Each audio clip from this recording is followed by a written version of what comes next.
So I'm making a roasted barbecue chicken pasta sauce. And so this was a barbecue chicken that we did yesterday. And I have portobello mushrooms that I've sliced with our Epicure slicer. I've chopped a few red onions and some peas, some frozen peas. I think a nice sweetness would go to this. I was thinking of doing like a white wine sauce, but what I did is when I deboned my chicken yesterday from the barbecue, I actually made some broth. It's super easy to make chicken broth. You just throw all the bones and the skin and everything. Sounds gross, but it's really good. And hit it with onion and then boil it in your multi-purpose pot like this. And you just let it boil for 2 or 3 hours if you want. And just make sure it's simmering slowly. And then you drain it off because that multi-pot's awesome. And then I had it one great big container like this and about another cup and a half. I've got my zucchini noodles spiralized with the spiralizer from Epicure, and I'm actually going to use my mac and cheese. So what's going to happen is I'm going to actually use my wok to make my sauce.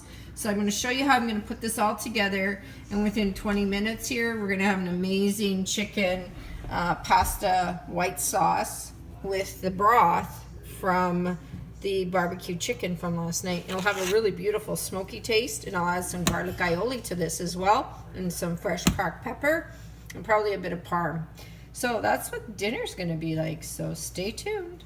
So what I've done is with the chicken broth, I've actually put the package of mac and cheese in here, and I'm gonna shake this up so it all blends together. How come you wanna blend it together is that you don't want lumps. You'll get a few lumps, but once this starts to heat up, all this stuff will, and I love this 2-in-1 dip and spreader to stir. So you just literally mix that all together and it won't be lumpy.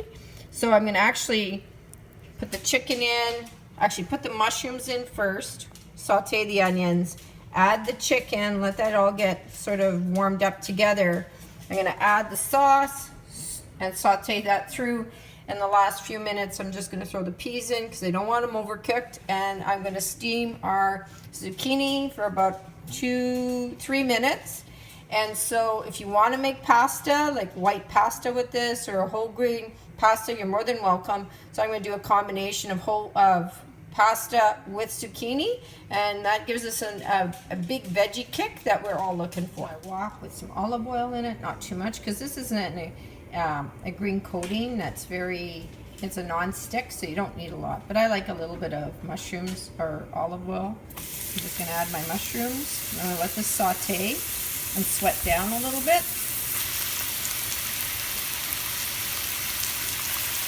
I'm going to add my onions to this. I'm not going to add, you can see a few peas in there. That's not going to be a big deal.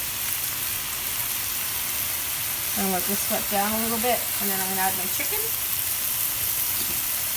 And then we'll move on to the next step. The chicken, the mushrooms, and the onions are sauteing. You can see a few peas in there, but I don't want to put much more. You can see that my peas are right here. And we're letting that saute and just get all flavored up. I've added SPG from Epicure and roasted garlic aioli, which are 2 really great spice buns. These are the 2 spice buns I'm using tonight. And fresh cracked pepper, and of course, our amazing mac and cheese. Now our sauce is completely done. I've added the peas. We have, it's up at medium heat and it's starting to thicken. We just want to warm this up. Pasta is almost done. Zucchini is almost done. We'll throw it all together. And this is a 20-minute meal, basically. So, bon appetit. The zucchini that was spiralized and cooked in the microwave for 3 minutes. So now I'm going to build my bowl by just adding the zucchini, the pasta, and the sauce.